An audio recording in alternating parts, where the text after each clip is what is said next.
Hi guys, Matt Prame, Eric Scopel here from DuckTerritory.com. Oregon just wrapped up Wednesday's padded practice. It's their final padded practice before they take on the Nevada Wolfpack. 4:30 kickoff set at Austin Stadium. Pac-12 Networks has the call on that one.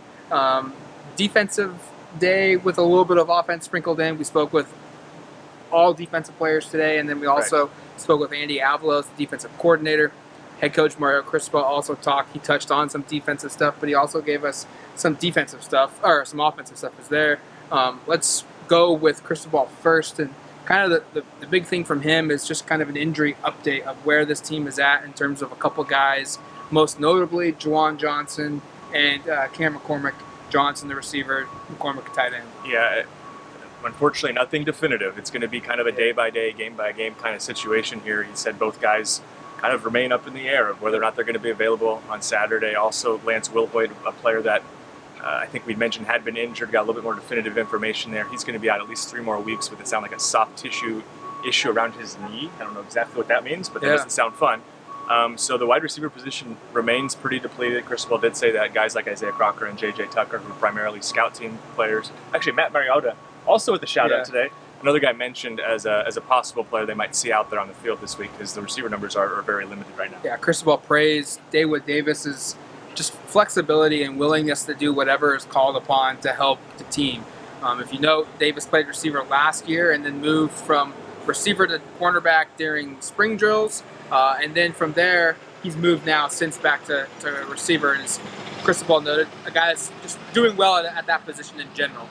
Well, it's a position move that is obviously not as difficult as it would be if he was playing a position he never played before, but it'll be interesting to see how they utilize him. His speed remains something that could be potentially a weapon they go to this weekend.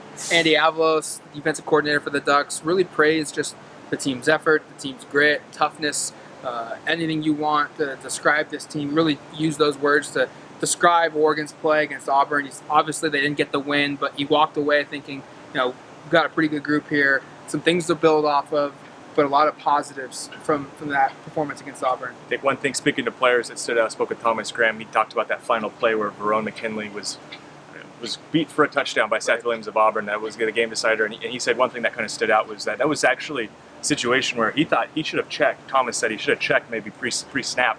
And Thomas himself checked. Yeah, checked pre-snap.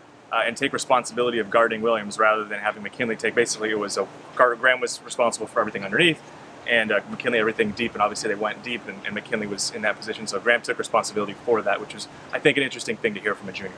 A lot of talk about just some of the guys getting onto the field and playing a little bit more, most notably true freshman defensive end, outside linebacker Kayvon Thibodeau, and then also redshirt sophomore, kind of same description, defensive end, outside linebacker DJ Johnson. Right. Cristobal said that those guys need to play more. Andy Avalos echoed those comments as well, saying that the Ducks need to get both those guys out on the football field a little bit more and use their athleticism to Oregon's advantage. So for Eric Scopel, myself, Matt Prame, thanks for watching DuckTerritory.com.